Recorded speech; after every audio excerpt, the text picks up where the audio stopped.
send me that survey? Yeah, I got that meeting at 2 today. Our audio is live, so Well, just send it to me. Yeah, I'll do that. when you're Thank ready you, to sir. start, Yep. Mr. Chair.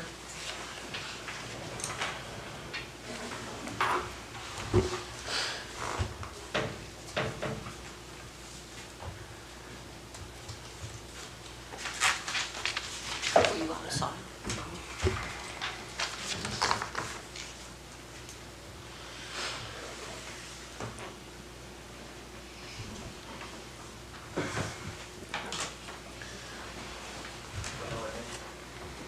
Back when we checked with Martin, before we came down there. Apparently, they weren't too excited about fixing them. Well, But, they still have to, right? yeah.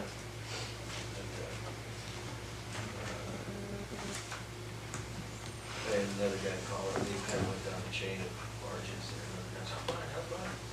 Had to go back down there again. Okay. And we just figured it out here. Did you see the letter from Crystal? I I emailed it. haven't been to the office since. So I emailed it. Is that the chair? You got the chair? Well, we can't use. I think you pull. Until he fixes the I don't know how those work. There you go. In and out, opposite or something Yeah, maybe. it's both there. It is, and they weren't able to deliver to it, half an hour ago, so they were gonna try again this afternoon, so they asked us not to say anything to them, they wanted to talk to us. Okay. But, I sent it to you, and I'll say you have it. Come to order, Port Commerce Commission work session, November 17th. Fairly casual meeting. I don't think we need to have a roll. We have a quorum, but we don't need a quorum. You do need a quorum. We do need a quorum? But you have one. Okay. And I'll just generally ask if there's anybody that has anything they want to say ahead of the meeting. Public or staff, or anybody on the board. Okay, I'm going to start by saying one thing. I encourage public participation between Linda's civic action and the city's website, YouTube, whatever goes out there. I'm going to say this tonight. Now I'm going to say it at the board meeting or the council meeting on Monday. I'm 75 years old. We need young blood. We need the community to step up. I know everybody is busy raising their children and trying to make a living. I understand that. But civic participation is one of the most important things that you can do for your community. And if you don't like what's going on, you got nobody to blame if you don't participate. And it just may be you'll make things better by participating. So I'm going to continue with that harangue. I see senior senators like Leahy at 80, should have checked out 10 years ago, and the rest of them, and let some young people make their own mistakes, learn, and move us forward. Okay, with that, we got the end of the Marine Industrial Center plan here. We've been working on this for several meetings. I think Laura Snyder, past chair, did a heck of a job in bringing recommendations forward. I think some of you, like Colby, that participate over there directly, know a lot of this stuff intimately, and Matt and the harbor know these things intimately. The rest of us, like myself, know it as a commercial asset, and I want to make sure the plan allows for good development growth in a planned way that everybody can understand and hopefully agree to. Okay, now we've gone through most of it. If you've looked at your package, the red lines are all the areas that we've gone through already. Those are additions and changes. I think we've reviewed all those. Is that correct, Madam Clerk? Is that the intent of the red lines? We've already addressed these, or are these changes that Norm has suggested that we need to review?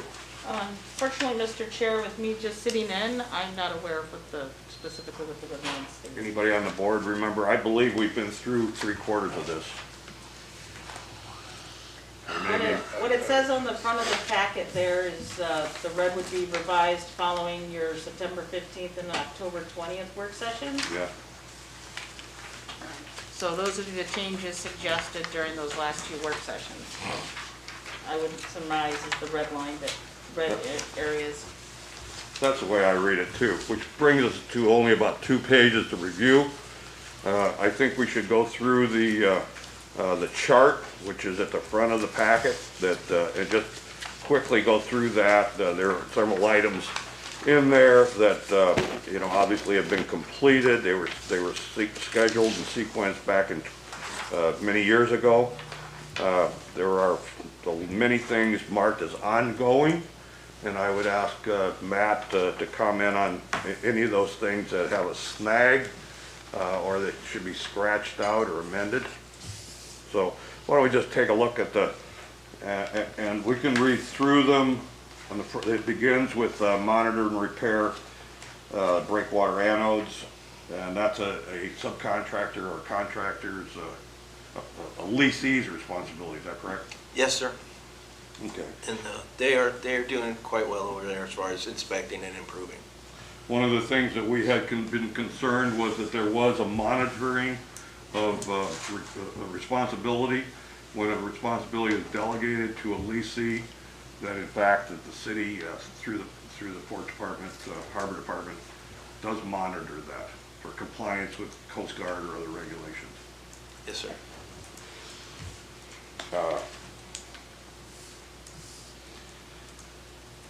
So there's a few strikeouts. Anything here that jumps out at anybody on page 1?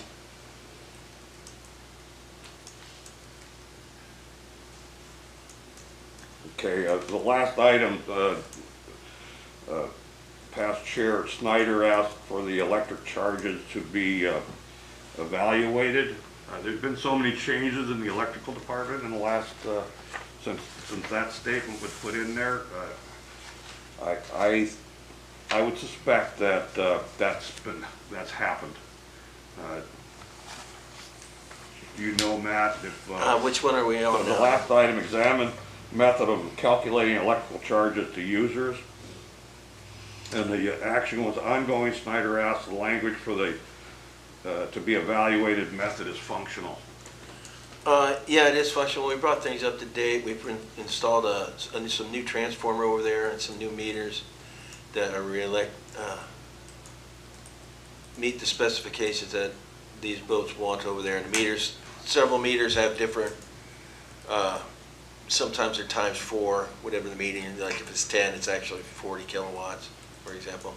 We're all up to date on that stuff, and we've accomplished that a lot in the past few months, because we're going to get a lot of boats that want it over there on the North Dock and the Fisherman's Float, so they've been working prudently on that. Okay. Okay, page 2, oh, sorry. So do we need to change that from ongoing? It's always going to be changing. Okay, so Yeah. just leave it ongoing. Yeah, we're always upgrading because the boats are always upgrading. Okay. And I think that's reflected in the plan about keeping electrical in line with needs. Yeah, and they're also going to be putting in new poles over there, and they're going to be putting more power over to that side of the bay for future growth. Okay. There is a statement further on page 2. Is there anything else on page 1? Page 2. The credit card method was essentially rejected. I believe that would probably be, I think the idea was to avoid the credit card charges. So I can talk to that if you're, Please. Norm would like us to. Would you, for the record, would you just state your name? Sure, I'm Nancy Hulbert, I'm the office manager for the harbor. Thank you. So Norm, right now we don't have any surcharge for people who pay their bills via credit card. So the city swallows all of the credit card fees. Norm would like us to examine the idea of passing those fees on to the customers instead of the city swallowing them. So there are, different ways to do that, make it a percentage, make it a flat fee of X amount per credit card transaction, that kind of thing. So I know it's something that he's brought up for SMIC as well as for the harbor and the way we do the billing, that he'd like to see a way to, put the credit card charges that we absorb on behalf of the customers on the customers instead. Board Member Paquette. I'd like to get this revisited by admin because, first of all, Mazzaros isn't here anymore, and second of all, I think that's an excellent idea. And I just went and bought something today, and it was a 3% upcharge if I put it on the credit card. Right. And people are used to that at this point. Right. So rather than a flat fee, because then you end up losing money on big sales. Right. I think we should recommend to council that they add a 3% charge to credit card charges. Yeah. I think we'd want to get that on a regular meeting. Yeah. Yeah. It'd have to come back to a regular meeting, but that's, I would agree that it seems appropriate. You can't, you can't blanket it in there, frankly, because then you're changing your rate structure. right. Right. All right.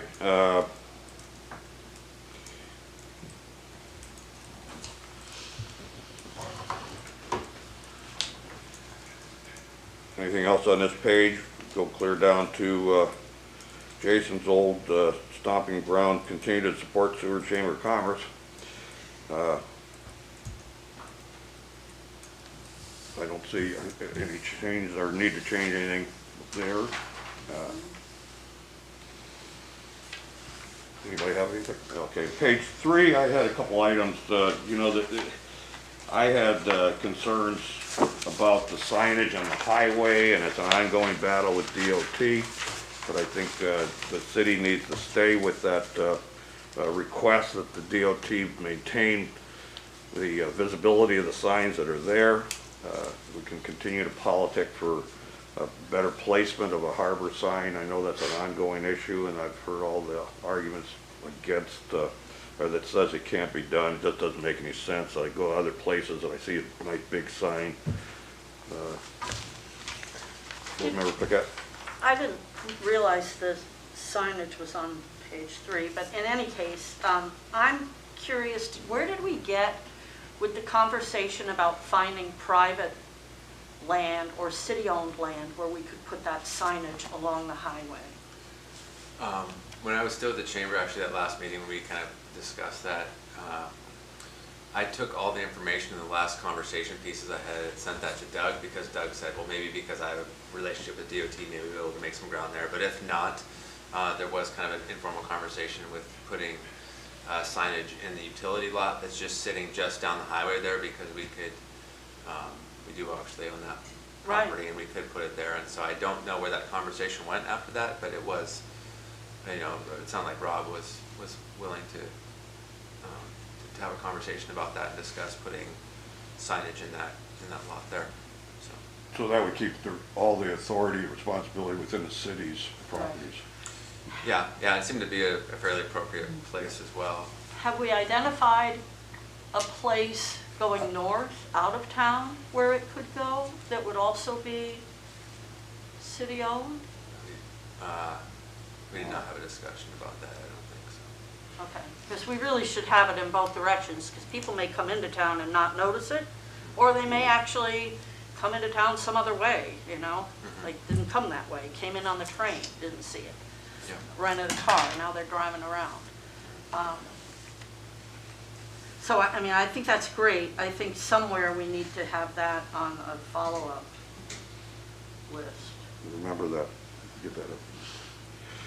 Okay, the airport development, we've all followed that, disappointed that we didn't get the project that we wanted. It is ongoing. I'm not entirely sure it needs to stay here. There's a statement later in the plan that talks about the airport not directly related to Port Commerce, but it's still on there, and it probably should remain on there. In my opinion, airport has the word port in it, so it makes sense to me that either air or sea is a port. I missed one thing here in the review. It talked about not paving the road until utilities were done. Is the Harvard position that they absolutely should be paved at some point? Is that the standard? All the access roads around the The boat storage, I believe, is what you're talking about, and the language here, pardon me, Matt, I can't find it exactly, but it said that it wouldn't be paved until utilities were completed, improvements, etc. I don't know how long that'll take, but at the end of that, is the harbor's position that it needs to be paved? Is that the best way to do it? I don't think it really needs to be paved. We now have an overburden in the quarry that's like 3/4 minus, an inch minus or something like that. And we're starting to do the roads, top the roads with that, which has turned out great. You know, it's easy maintenance, it's smooth, a lot less chuckles, much better, you know, drive over there. I think they probably will have to wait for that because they're going to have to tear up the roads. Every single company over there right now on the other side of our property has no water or sewer going to it, so they're going to, then that's, you would tear up half of a road just to get that in there. Electrical is on the easement part of it. I think that would be something, once we get more businesses established over there, I think that part of the lease agreement is if you're putting up a business over there, you should probably have some access to your own We're not toilets and promising, bathrooms. pardon me, I'm sorry. We're not promising the leaseholders the paved road, though, are we? No, Okay, it's not in their lease. I don't think so. Yeah, at the time that you bring that, if that comes up, I'd probably speak against it.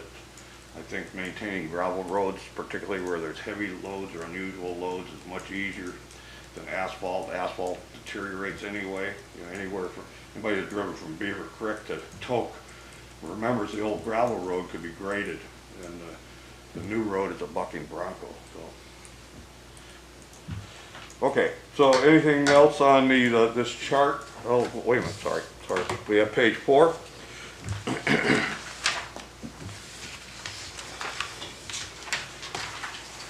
City codes and planning and zoning. I think planning and zoning has spent a lot of time reviewing things over in that area.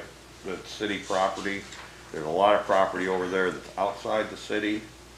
I think the greatest debate is what kind of housing is going to be permitted or encouraged, facilitated, and along with that goes public safety. So I think those two issues are still unresolved, but I think the mechanism is available for debate as the need arises.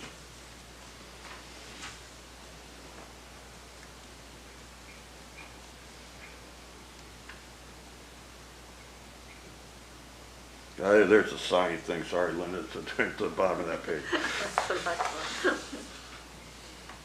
Well, that's the Nash Road sign though. Yeah. That's different. I see them all as one. Mm.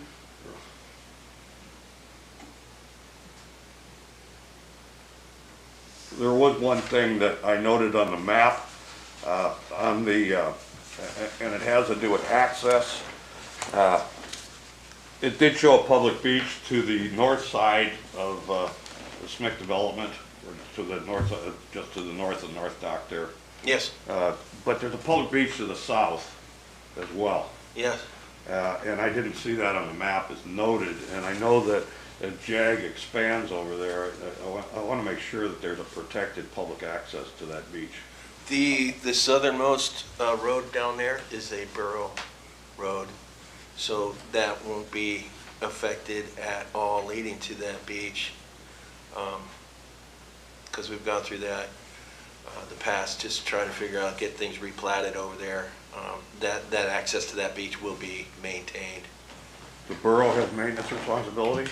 No, we do. Okay. We do, but, you know, it's like a gravel road. It's dedicated, in other words? Yes, Yeah. sir. All right, good. And, excuse me, isn't that land DNR, is that right?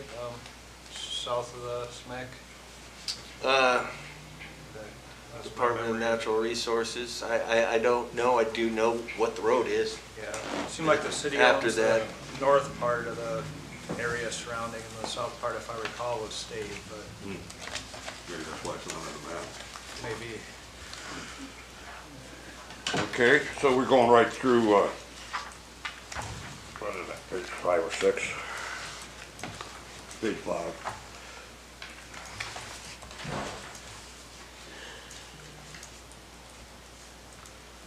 Okay.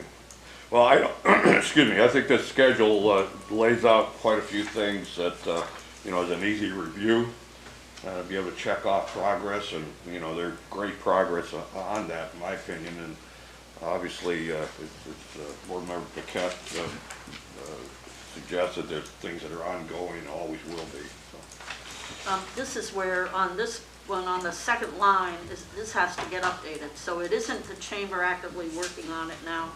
Now it's in Doug's hands and perhaps electrical, right?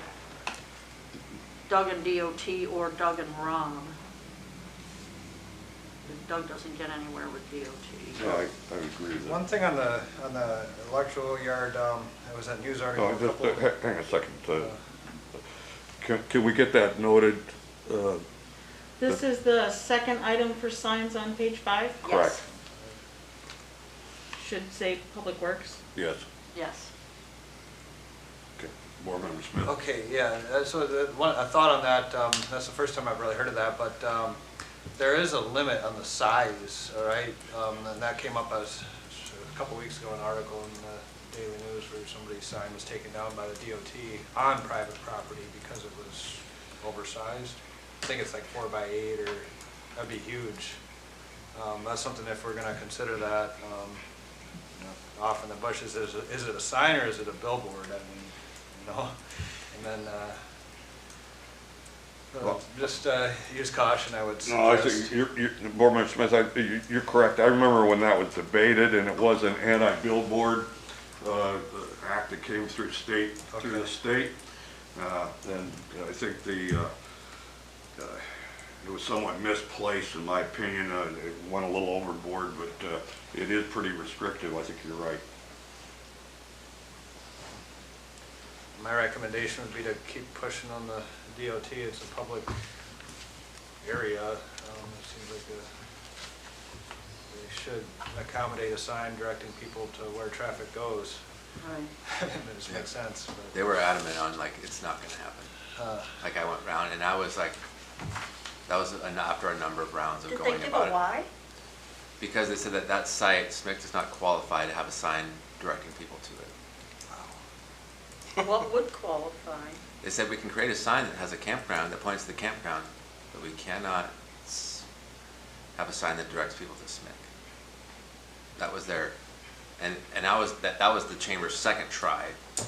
Cindy had tried it before me, and then Doug, that's when we had that conversation. Doug's like, well, I know who that is. Let me go see if I can talk with them. But it was a no, like no way, shape, and form.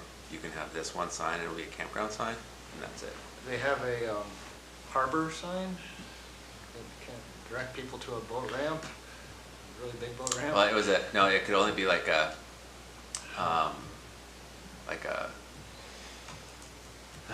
no, it was like, I An mean, icon with an arrow.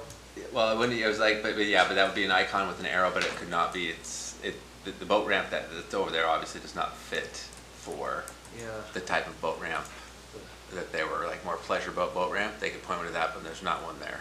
Wow. And so, yeah, it was like one of those things, I was kind of defied logic in my mind, but that was their answer.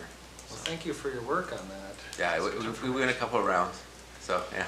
Yeah, this gets into an area where the federal highway system supports the local state highway systems, and they have arcane rules about these things, and the bureaucracies pass this off. We can't do it because this guy says we can. He says, you go to him and he can't do it because the other guy can't do it, and it's a battle. But I think there could be a way around it sooner or later if there's a real push and a demonstrated benefit, particularly for no cost. You know, the cost of the sign would probably be borne by others than DOT. Nobody's asking DOT to fund it, were they? Or what? No, correct. So, No. and I don't know whether the new legislative group that we'll have after redistricting will help us much or not. Okay, Can I just throw- yeah, Board Member Paquette. It's probably a can of worms, but what would it take to provide a boat ramp that met their qualifications? No? No, I have no idea. I'm probably would be better if we just called it Seward Marine Industrial Campground. Still There you SMIC, go. Right, and there is a campground over there. Creative problem solving. Yeah, but you're not really drawing the people that you want then. You're just getting the campground. It's just people. more people snagging, Campground and boat storage. yeah. Okay, so if we go to page 22 in your packet, we come to the end of the signs. We actually just talked about that, and there's a report there about Chamber, with what Jason has just reiterated.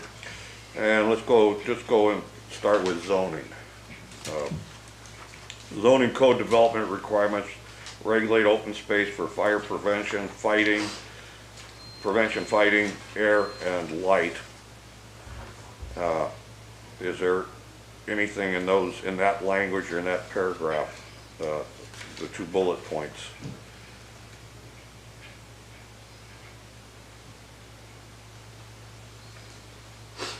I think this is, the Planning and Zoning Commission, like I said, has spent quite a bit of time with this.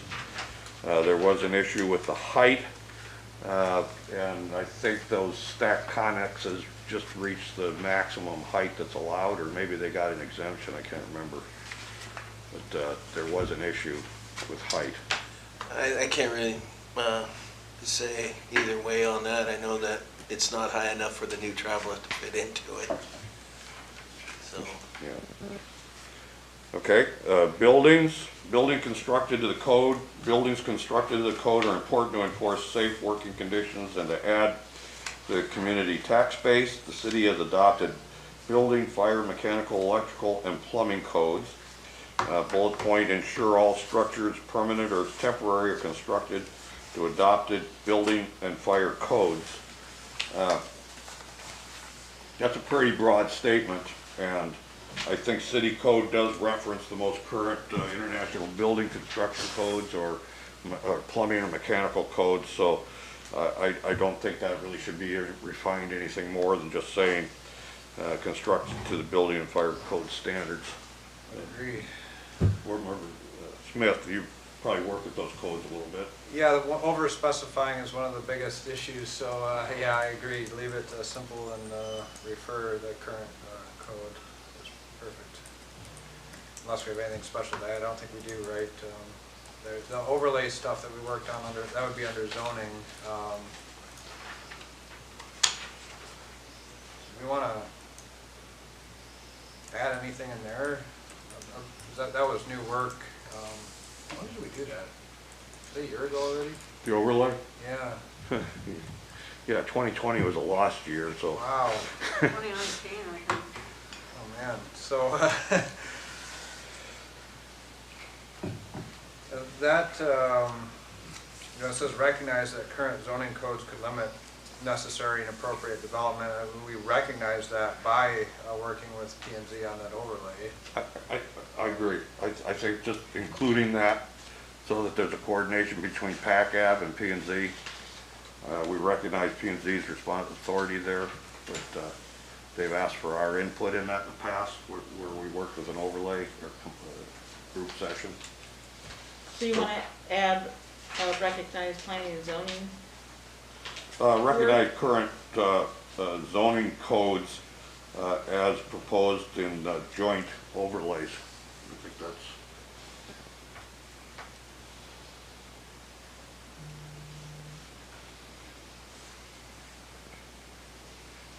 Just leave it as joint overlays, so it would include like historic preservation stuff too? Yes, we would that as well.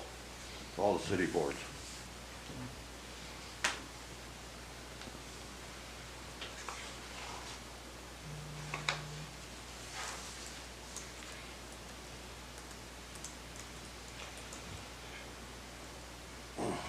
Are there any buildings being anticipated over there in the near future?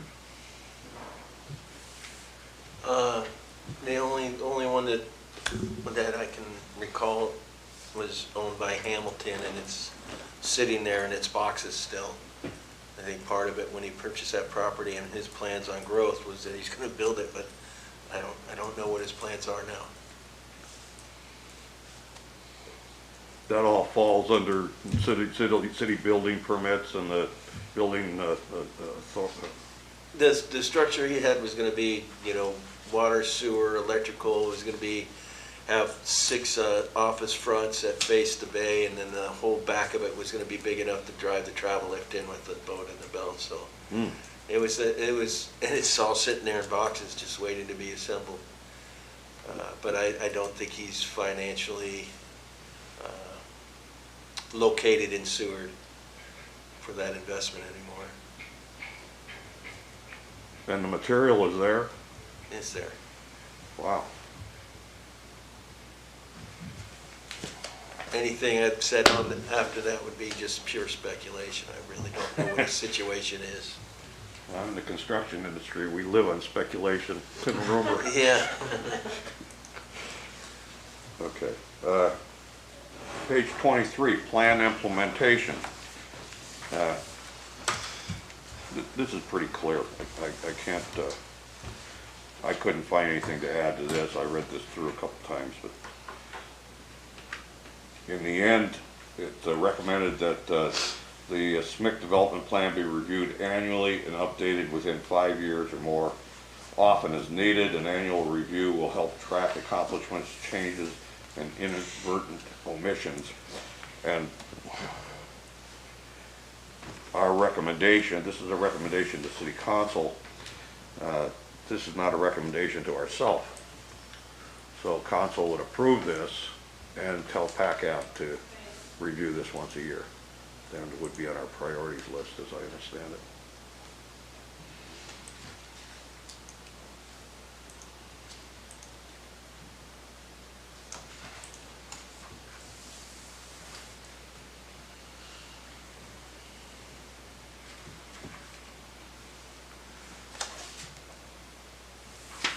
And I think in the maps, they seem to present a nice picture.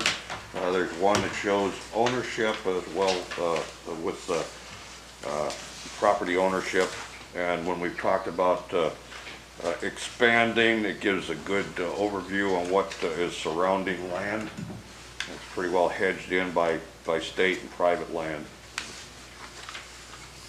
But to me, looking at the private land, that's good news. Because with the continued growth and obvious success of the whole 4th of July structure, private enterprise would likely take a harder look at that undeveloped land. Should we update the GIS maps in here with current ownerships? What page is that, Ben? 28 and I was just gonna ask that, because everywhere where it says Vigor, is that JAG now? there's Raybo and Vigor and Polar Equipment. I think there's been a lot of changes, right? This map is basically changed This is- by incredible amount of change So, in this map just in the past few months. so that would just be a change for our, well, yeah, this is the appendix of the plan. Yeah, it was replatted back in September, October, and they just now getting, you know, the Yeah. reads on that, so this is not updated, it wasn't, you know, since October 20th. I guess my question is, should that be an update for this packet? I would definitely think that any inclusion as an exhibit or an amendment needs to be accurate. Should be accurate, okay, thank you. Yeah, so, and it's And just getting recent. Vigor out of it, in my mind, would be great. Oh, yeah, Vigor, Raybo, all that stuff's in the past. So,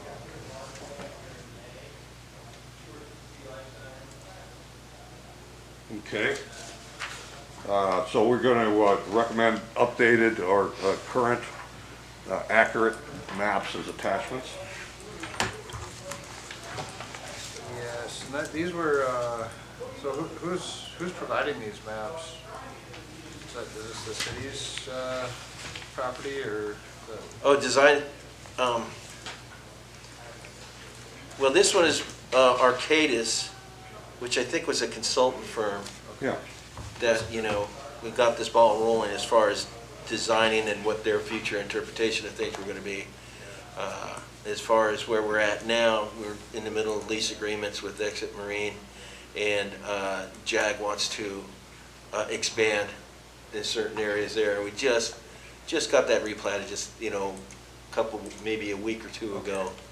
And that's probably why there's still legal logistics in the signings of the lease before we can put it. The leases aren't even signed yet.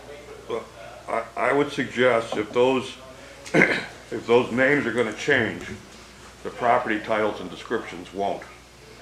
So just eliminate the names. Sure. That makes sense.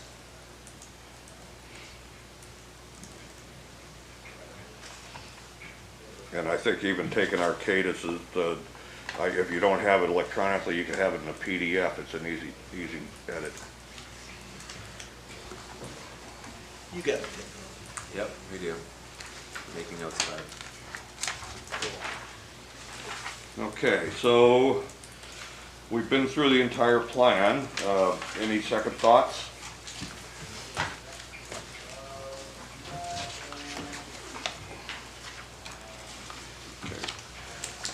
I guess one kind of thought that for future, it's a plan, but there's nothing in here that really jumps out as measurable benchmarks or how do we gauge? We can do these in-depth reviews, but by 2030 we expect X, Y, and Z. I don't know if that might be too much work for a work session, but it does seem kind of like open-ended. So I think you're right. The word ongoing seems to have no end, and in some cases that'll be true. I think projects like putting in a new dock or a utility where there's a known contract, there's a certain amount of money available in a calendar year, or you're planning towards a 3-year cycle, that should be easy to gauge. Did you plan this to be completed 2023? Did you hit that target? If not, why not? But I think the rest of them, maintenance, lease agreements, adjusting, is going to have to be open, and I think it'll be an arbitrary call that just reasonable people, hopefully we are, would take a look at that. Does it make sense, or how come it's not working? Yeah, that does make sense. There's like there's a 5-year interval and a 1-year interval on those, right? So we're looking at it every year, and every 5 years. Well, the 5 years probably corresponding with the inspection or what do they call it, appraisal of the property every 5 years according to the CPI or value of that. And then, of course, review it once a year just to keep up to date. I think that's right. My general impression of this process through the work sessions was it seemed kind of drawn out and cumbersome, like this going through it. I know there's a lot thought to it, but Well, maybe that's yes just the way and these no. things are. Yes and no. I mean, there's 23 pages of text here, or give or take. We've had 3 meetings of less than 2 hours, so it's really, it's not a huge task, and some of it is being updated, which is probably taking a little more time than just a quick look through. I think it's just kind of an audit to, well, that's what it's called, is to just air out plans and see if they're going the way people think they would. And this board is an advisory board to the council, made up of people who have a participating role. And our new members, who I hope the council will approve on Monday night, I think it's Monday night coming. Correct. One has a long naval history, marine industry with the tremendous background, the other is an active participant in the SMIC. So I think they'll bring, along with Board Member Lawrence, a tremendous, and Hughes, tremendous knowledge of what's going on, what should be changed. What we don't want to do is put our feet in concrete and not be able to adapt. You know, that's a death knell. Somewhere between rigid and flexible. Okay, I don't need to drag this out. I know it's kind of a quick meeting. I really do appreciate everybody coming to this. I know your schedules are tight. And I think it's important that we do have an opportunity to offer our opinion and advice. I'd ask staff if there's something here in this particular plan that is a problem, something that you want us to particularly look at. We've been through this already, but you know, we certainly can talk about it. I would say, actually, one thing I did want to say is that we are working with someone that works with GIS and all of our departments, utilities, public works, and planning and zoning, so that we can have kind of digital, up-to-date mapping at all times. And so if they go and add something, they can just go ahead and click in on the map and changes it, and they'll have the multiple layers. And so we are in the process of working with an organization to kind of help us figure out like where we're at right now, but then how do we get from where we're at so that we don't have these giant maps that you have to scan in and try and, like, you can't change it all, to kind of having everything digital and in real time at all times. And so I do think that that project will have you guys will be able to utilize that to be able to see the different layers of not only like who owns what, but where utilities are, you know, and that kind of thing. So Sort of with a tab. What's that? You'd have a file with a tab and it brings up utilities or brings up ownership. Yeah, and you can probably layer things over and look at where things are at, but also too, even as the users, like if the utility department just goes and adds in something new, they can actually just go in and physically change it right there in the file for everyone to see in real time versus kind of the old archaic process we're in right now. But yeah. I'd like to come back to that a second. Board Member Lawrence? Oh, yeah. I've brought it up before here, and on page 3, under the public facilities and services, the first point there is to include the construction of an additional public restroom shower facility in the city's capital project plan. And over on the notes and updates, it says, or encourage construction by leaseholders. And I think that I know historically the city has wanted to lease all of this land over there as opposed to sell it. And I think that I can speak on behalf of the business that I work at. We would be way more apt to build more and put more money into having restrooms and water and things like that if we owned the property. And not being able to purchase the property is a challenge, and I think that it's going to limit the growth in SMIC. I know there's private land that's possibly for sale over there, but within the SMIC yard with all these leases, I just think that the city administration should think about selling this land to the people that are there, that are trying to better the whole property over there. And I think that we would have better, you know, it's like Matt was talking about Hamilton construction and the big building that they were going to put up there, and unfortunately they've moved on from that project, but it was going to be a great building, and there was going to be office space and things like that. But it's a hard thing to do when you have to lease the property as opposed to purchase it. And I think there's benefit to both, obviously, leasing and selling, but I think that long term it would pay off to sell some of the property over there. Good comment. And responding to that, I think either the city needs to decide to sell it, or they need to decide to put in the public restrooms and shower facilities. Because it's counterintuitive to expect a leasee to invest that money in something that would be more public, not just for them even, but for you know, so I think that we need to decide one way or the other and then move forward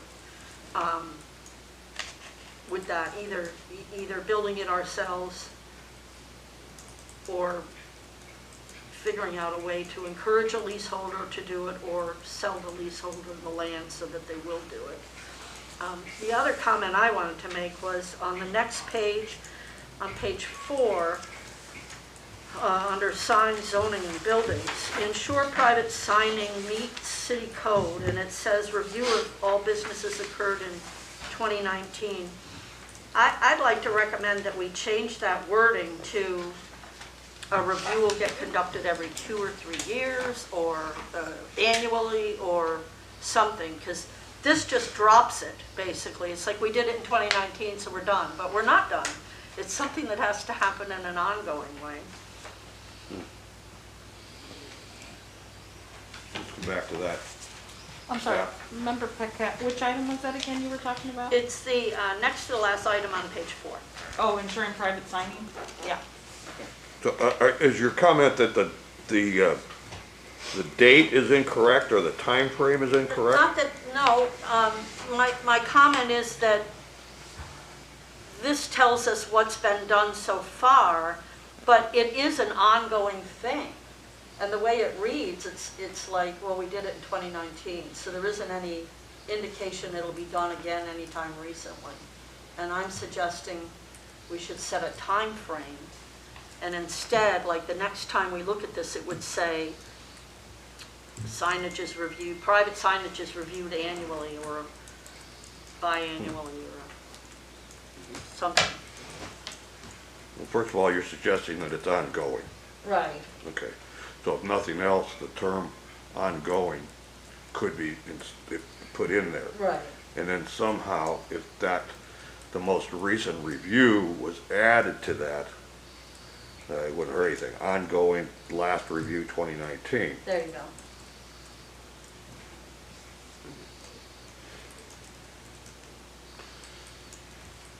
Can I just? That okay, Madam Clerk?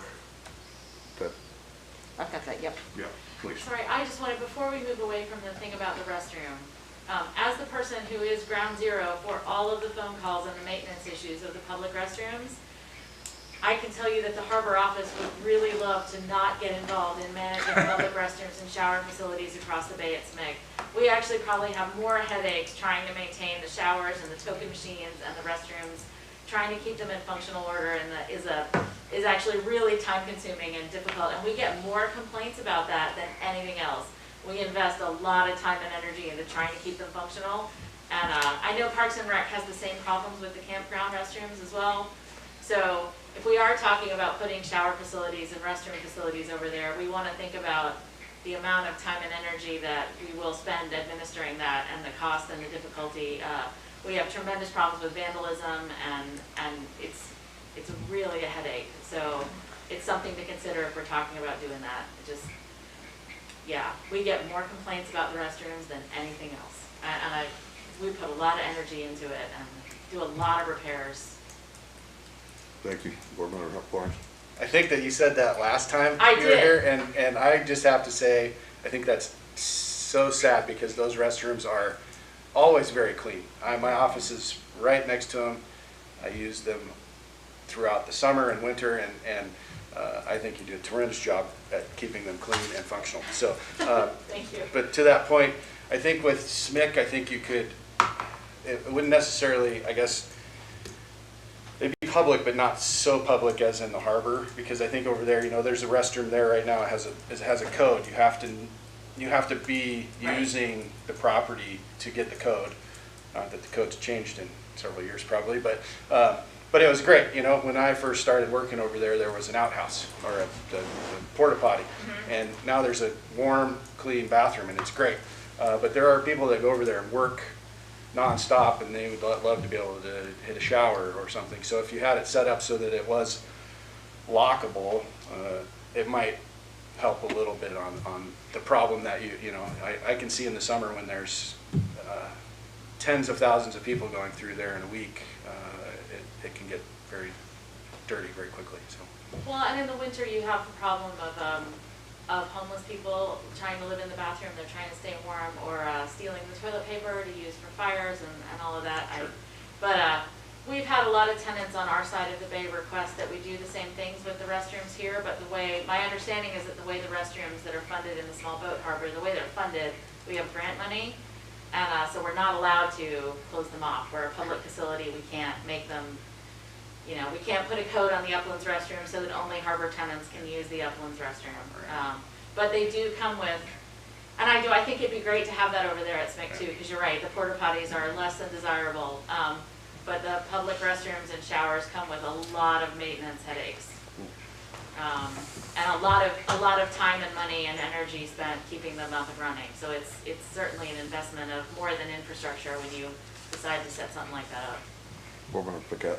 I think Colby's suggestion of perhaps having it either coded or inside a chain link fence or something, so it's just for leasees. Yeah. So it's public for them, but not for the people who are camping and fishing and all that other stuff.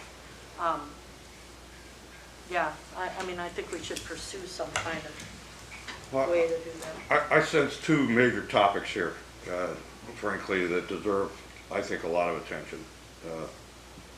Public restrooms are obvious open targets everywhere. You know, the fact you could drive from here to Anchorage with no public facility is a problem for particularly people who have any kind of a medical issue, whatever. Now, whose responsibility is that, and how do we solve that? That's probably debatable. I know that every option from public to private facilities that can be done, not associated with businesses, but even just separately. The other major topic is how to best facilitate the leaseholders at the industrial center, because it is correct, as Board Member Lawrence said, that it's difficult to justify investment for a private firm towards a lease. Now, in perspective, I would guess that the majority of businesses in the country lease their facilities, so it's not unusual. But if you own something and you want to invest and you invest in it, it's certainly a good thing. Now, some people are going to do better jobs than others, so now where's the standard? I mean, it's a big discussion. And I agree. I think the harbor does, or actually the city does a great job. I remember when the first outhouse on 4th Avenue went up, and it was a huge debate about how it was going to be operated, and it didn't do well the first couple of years. Didn't do well at all, but it's really improved with constant diligence. I think both of those two topics should be considered. And long term, I'm not going to really express an opinion about whether leaseholders should have the opportunity to buy the property over there in the long term or not, but I think it is something that should be discussed, like anything else. Okay? That's a lively issue. Anything else? Okay. I guess we can talk just a little bit about the December 1st meeting. Is that correct? I think that's when we have a regular meeting scheduled. Is everybody here going to be available on December 1 where we would plan a quorum? I will. Yeah, I'll be here. Okay. I will be barely here. I have my bag packed, but Well, where are you going? North Dakota. Oh. In December. Absolutely. It's not going to be here. Wow. Grandkids. Yeah, all my snowbird friends don't quite understand that. I'll be here. Okay. a I don't think we have anything else on our plate today. We'll go around the board and see if there's any comments. Board Member I Lawrence? just want to reiterate something you said earlier, that there are two people that have applied to be on this board, and I certainly hope that council approves them, because it will help for there to be more than 4 people at these meetings, and new input would be valuable for our board here. So looking forward to that. Board Member Smith? Thank you. Yeah, it was definitely, it's always educational going through stuff like that. I know I've learned a lot. And I guess my earlier comment there, I didn't mean to diminish the worth of going through this like we did. I was kind of thinking there's a few things in here that would make this more of a living document than a task list. But we can review that next year. Yes, sir. And yeah, and great job to the harbor. It's always impressive to see how responsive, when stuff goes wrong here, it's taken care of immediately, and most of the time stuff doesn't go wrong because it's being preventive maintenance, and that foresight really goes a long ways down here. So it's a very nice harbor to be a participant in. So. Thank you. We do our best. Vice Chair Paquette? Yeah, I'm glad we went through this. I think there's obviously always things we can be improving. I think it's really unfortunate the way the bathrooms get treated. And I don't know if there's anything that can be done, I mean, is there signage we could put up that would say, please be kind to our facility? Or, I mean, I don't know, but I just think it's really unfortunate because it's taxpayer money, so everybody suffers when people are doing bad things to public facilities. And I hate to think that it's the homeless people, because they're just trying to get warm, because I know, I don't think homeless people are like stealing the things off the walls. I think those are other people. And I don't know, I just wish that we could find a way to have humanity be kinder to each other. It's a very sad situation. Because it's keeping us now from doing something else for other people. Sure, and I don't mean to be the person who always brings up the issue. No, but you have to, because if that's how you're spending most of your time, and if those are the major problems that you're experiencing. Well, like in the last couple months, and you're right, I didn't mean to lay the problem at the feet of the homeless people as well. I mean, I think that most of the people we have who come into the bathroom to warm up because they don't have anywhere else to go are actually pretty polite, and we don't have a lot of trouble with them. But in the last couple months, we have had to bolt all of the toilet paper dispensers to the walls. We've had to bolt all of the soap dispensers to the walls. In the last week, somebody has figured out how to get the toilet paper out even after the dispenser's been bolted to the wall. So in the summer, sometimes people steal toilet paper so much, we go through literally pallets of toilet paper just trying to keep the restrooms stocked. Like I had no idea that this was going to be so much of my life. It really is an enormous investment of time and effort. And when people call and complain, I explain to them, like, so the guys spent hours, the Uplands restroom, the heater broke, and they've spent hours in the last couple weeks trying to make sure that the pipes are working in the Uplands restroom and make it usable. And today the complaint was it's too cold in the one that's attached to the harbor building. Yeah, we have to bolt things to the walls. We replace soap dispensers. We replace shower heads. The token machine has to have a heater attached to it to keep it warm enough so that it runs, but then people come along and turn the heater up and fry the token machine electronics. So yeah, it's a thing. And if there were a way to solve it, I would love to hear it, but we do the best we can. But it will be a significant investment of time and energy to put one over there across the bay where any problems that come up, somebody has to go all the way across the bay to fix it, as opposed to just walking up to the parking lot or outside the office. Yeah, which is why I think making it for the leaseholders only is really the only reasonable approach if we were to do that. I guess those are my comments for today. Okay. Well, I appreciate your sentiment that I think parents need to treat their children, and maybe on the next generation we'll have less of a problem, but I doubt it. Frankly, I remember pay toilets in New York City, and they weren't any better. And so there is something about that particular topic, I think. I would like to talk with you after the meeting a little about the homeless, because there's other issues in the borough that are talking about homelessness that I don't completely understand. I don't think it's fair to attach this problem to any one demographic, I guess you'd say.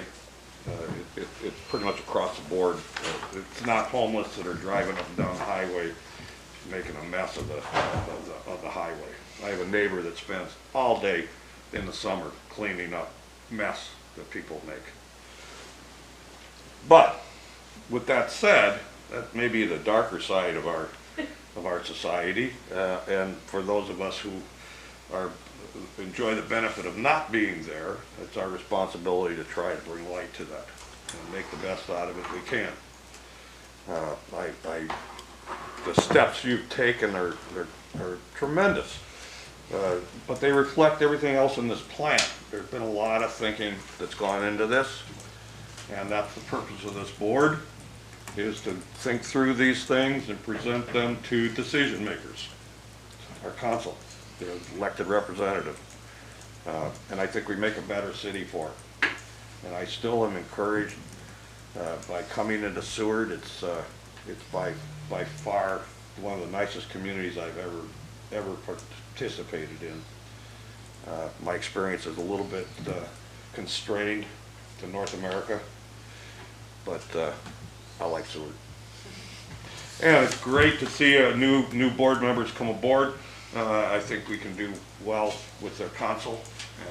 And with that, if there's nothing else. I have one comment on that, sorry. One of the two applicants, as I understand it, is a snowbird, however. So I encouraged council to consider it at the last meeting, and I'll probably get up at the 3 minutes and speak to it again. I would really like it if they would consider a code change that would allow this board and historic preservation to meet in a blended way. So those people who are not physically in the state, or like today, it's so freaking cold, we maybe wouldn't have wasted the gas to start the car, could participate from wherever we are, right? We're only an advisory board, so I just feel like maybe now in the digital world, it's a reasonable ask that that we be able to meet virtually if we can't all be here physically, so that we could make our quorum, and so people can still go and be snowbirds if they need to be. But to be clear, even those who, whatever that term would be, are not here, can participate. Right, right. They just cannot be counted as a quorum or vote. That's the change I'm suggesting. I understand, but if we have a quorum and somebody comes up with a brilliant idea, on the phone, that's still a brilliant idea. But I agree with you. I'd like council, frankly, I would endorse that, to look at that. There may be reasons why it won't work. Our current era has brought a lot of hybrid meetings into our world, and some of them work pretty darn well. And board members, I believe that's related to the state's Open Meetings Act, which is very specific rules and laws as to how meetings are done. So, and I believe the Zoom aspect during COVID was because it was an emergency status, was why it was allowed. It can't be that, because Kenai has continued to do Zoom meetings.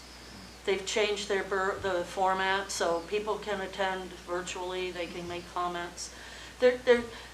Let's just get creative. There's got to be a way. Got to be a way. I do believe. I think you're right. There is a state guidance on this, but Board Member Paquette is correct. I participate in some borough hybrid meetings that can use a quorum, but the city code has not allowed that at this point. Right. All right. I know it's a code change, but I think we should, it would be worth. Anything else? Beautiful windy day out there, and go out and enjoy it, and we'll adjourn. Thank you. Now I can go back to my office and listen to toilets flush all day.